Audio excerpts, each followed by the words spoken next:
So we are unpacking some blockchain basics today. First of all, what is a blockchain? A blockchain is essentially a chronological record of ever-growing data and transactions. The way they are validated is using cryptographic algorithms. These are then validated and they are placed in blocks of data, which are then linked together, causing them to now be called a blockchain.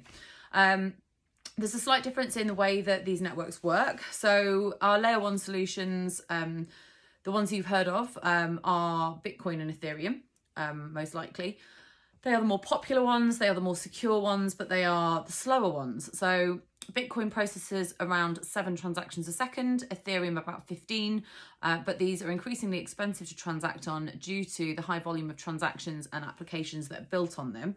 Hence why we are now seeing a growth in layer 2 solutions, which we will talk about in a different video.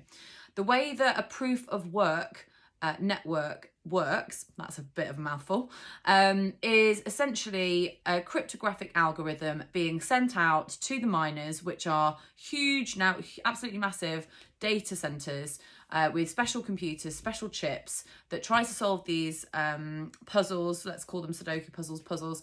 The faster whoever basically wins the race to solve the puzzle and basically validate the transaction for the blockchain wins a native token, or wins Bitcoin, or Satoshis, or that's the kind of smallest denomination of a Bitcoin, for example. Whereas, and ETH works in a similar way. Whereas newer blockchains or newer networks like AVAX work on a proof of stake sort of protocol or method. So proof of stake, rather than sending out an algorithm kind of like puzzle to solve, it's still using cryptography,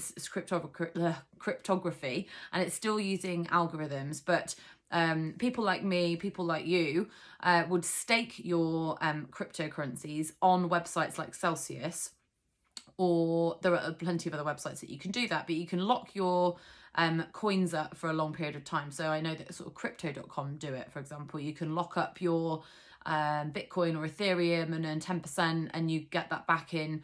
Some websites allow you to take it back in the currency of your choice. So for example, Celsius will allow you to choose to take Bitcoin and the rest in Cell. Crypto.com will ask you to sort of buy their native token and stake that, which obviously helps generate and grow their network. Or you can stake your ETH and earn CRO, which is their native token.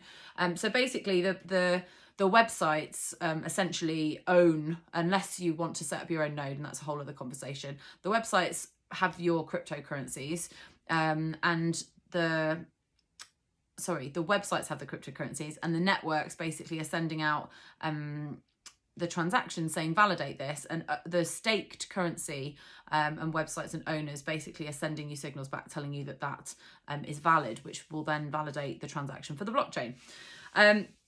And then yield farming is something that we see a lot in DeFi, and you've seen these crazy APYs on a lot of them, and that's essentially it's a way of allowing, from my understanding, it's a way of allowing these currencies to continue to exist, to keep them in circulation, to keep the prices a little more stable, and to keep them in existence. So obviously if people know that they're going to earn big money from having their money or their currencies tied up in these yield farms, then they're not going to be taking their money or their tokens out of the yield farms, which means that currency continues to grow in popularity.